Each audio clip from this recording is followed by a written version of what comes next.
Hi, everyone. I'm Rachel Chen, a 29-year-old pediatric nurse at Memorial Hospital. People say time heals all wounds, but as I sit here in my tiny apartment staring at the crumpled wedding invitation on my coffee table, I can't help but wonder if some betrayals cut too deep to ever heal.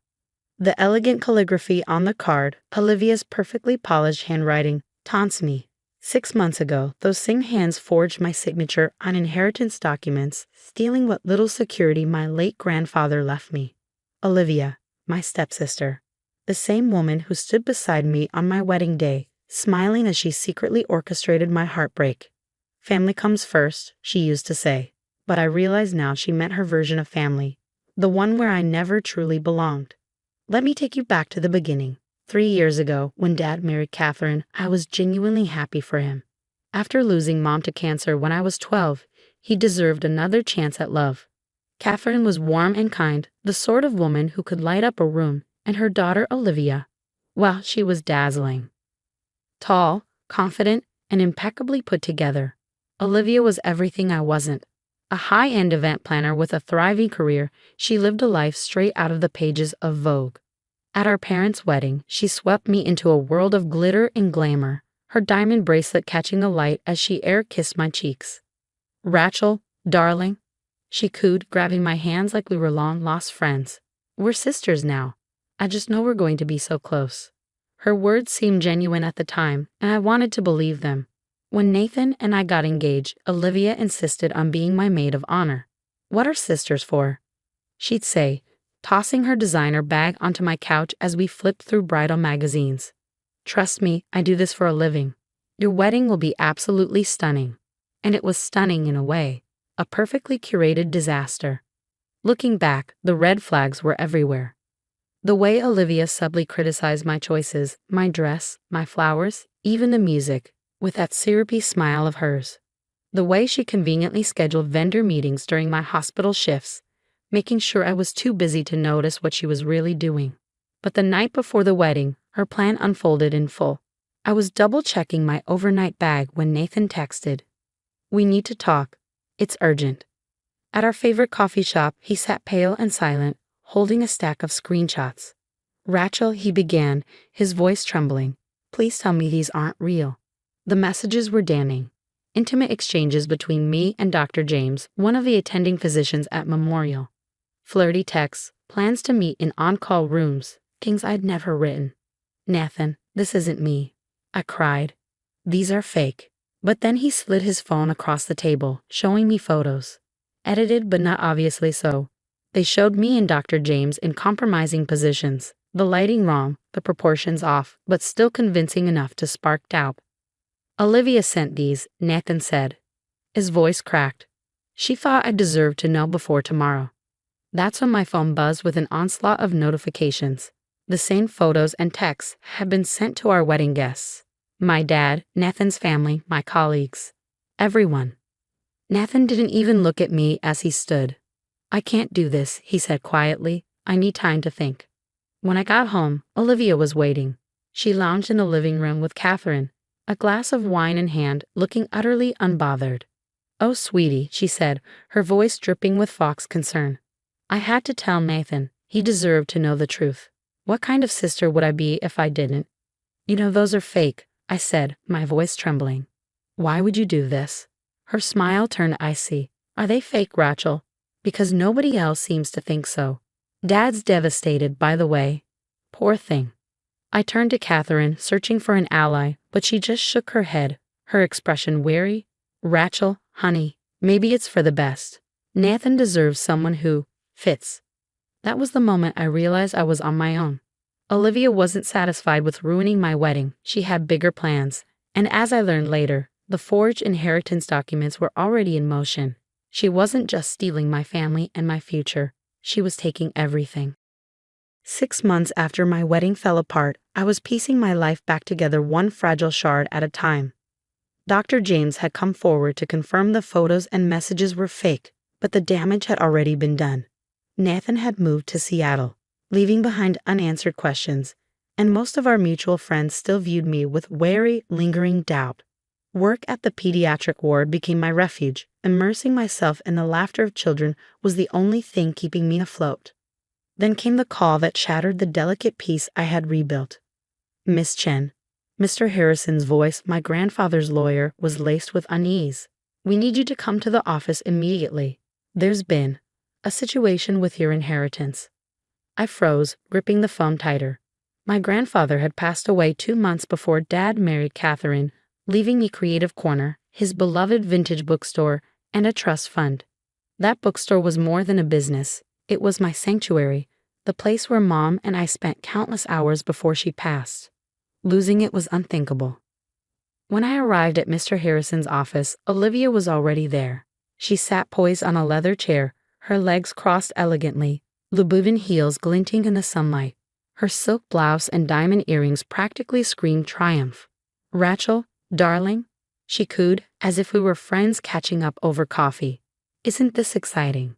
Mr. Harrison cleared his throat, shuffling some papers. "Miss Chen, it seems there's been a change in the inheritance structure. We have documents signed by you 3 months ago, transferring ownership of Creative Corner and the trust fund to your stepsister." My heart stopped. "What?" I gasped. "I never signed anything." "Actually, you did," Olivia interjected with a syrupy smile, sliding a folder across the table. "Remember that day you were drowning in hospital paperwork? I came over to help, and you signed a few things without reading them. Silly girl." I stared at the papers, my signature staring back at me, mocking me. Every loop, every dotted I was identical to my handwriting.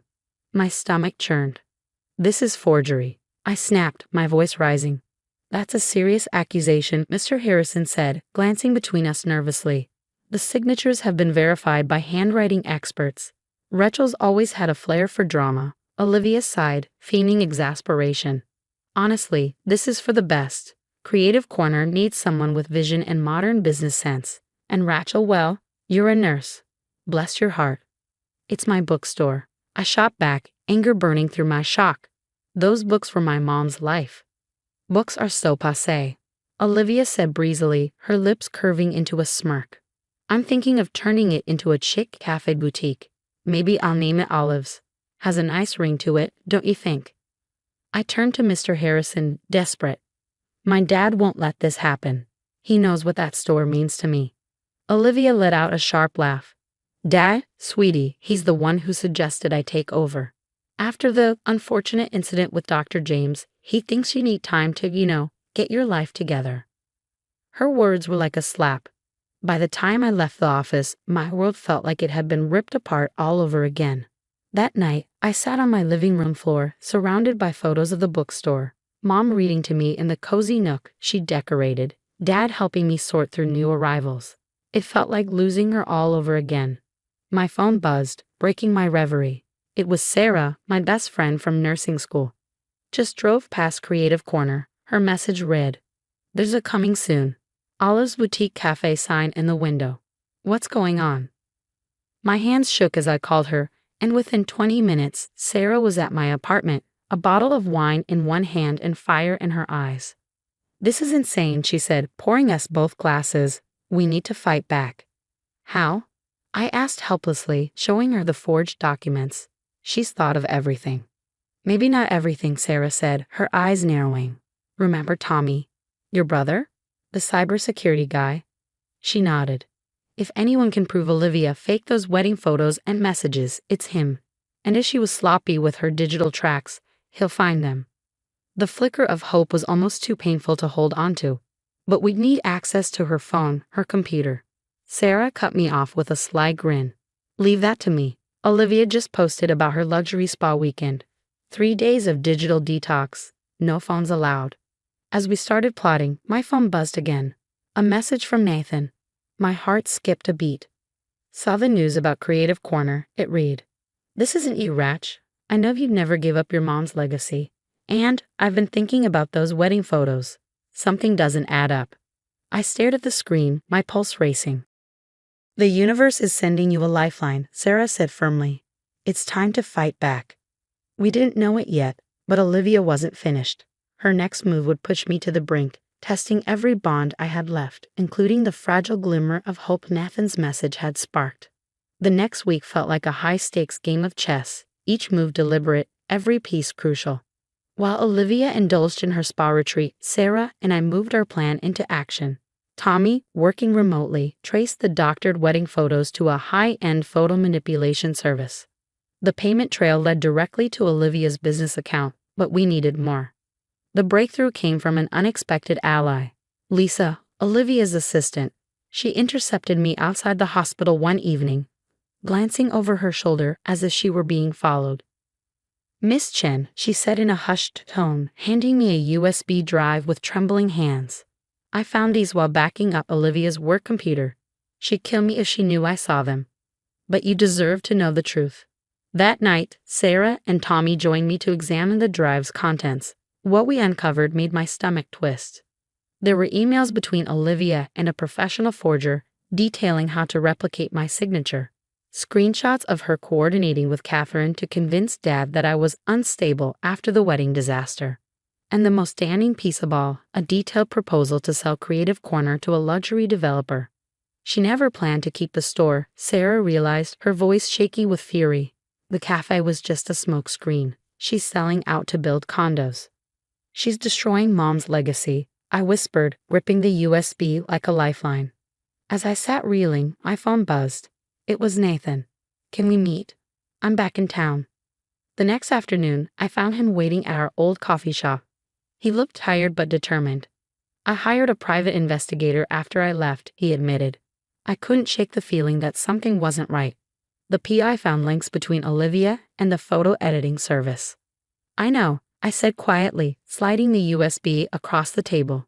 "We have proof now." Nathan's hand covered mine. "Rachel, I'm so sorry. I should have trusted you from the start." Before I could respond, my phone lit up with a flurry of notifications. Olivia had returned early, and she knew Lisa had betrayed her. The text was as venomous as it was chilling. "You sneaky little bitch. Check your email. You have 1 hour to sign over the inheritance or I release these." Attached were doctored photos, me and Nathan at the coffee shop, manipulated to look like we were conspiring. Another showed Sarah entering Olivia's office, edited to resemble a break-in. "She's trying to frame us," I whispered, my throat tightening. "Not this time," Nathan said firmly. His PI was already surveilling Olivia, and Tommy quickly traced the email's origin. It was coming from Creative Corner.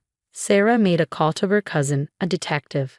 And I called the one person who needed to see this with his own eyes. "Dad," I said, my voice trembling, "meet me at the bookstore. Please, it's important."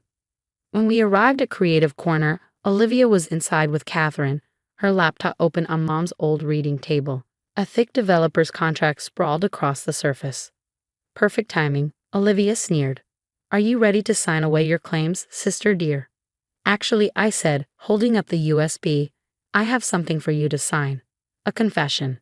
Her smile faltered. "You're bluffing." "Am I?"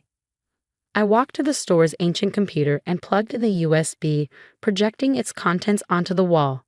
Emails appeared, discussions of forged signatures, manipulated photos, and plans to dismantle the bookstore. Catherine's emails flashed next, detailing their schemes to discredit me. Catherine gasped, stepping back as Dad's face turned pale. "It's not what it looks like," she stammered. "Really?" Nathan's PI stepped forward, his camera recording. "Because it looks exactly like fraud. You set me up." Olivia lunged for her laptop, but before she could erase anything, Sarah's cousin, now officially on duty, stopped her. "Olivia Jackson," he said, pulling out a pair of handcuffs, "you're under arrest for fraud, forgery, and conspiracy." As Olivia was led away, Catherine broke down, spilling every detail. How Olivia orchestrated the wedding scandal, manipulated the inheritance, and convinced Dad I was unfit to manage my own life. Dad turned to me, his face heavy with regret. "Rachel," I let her cloud my judgment. "Your mother always said love means seeing the truth, even when it hurts. I failed you." Tears streamed down my face as he pulled me into his arms. "You didn't fail me, Dad. She fooled us all." Justice came swiftly. Olivia and Catherine faced legal consequences, and the inheritance was restored. Creative Corner didn't just survive, it flourished. Nathan and I worked together to renovate the space, preserving Mom's cozy reading corner while adding a small coffee bar. Sarah started hosting children's storytime on weekends, her laughter filling the once quiet aisles. 6 months later, I stood in that same reading corner, this time in a simple white dress.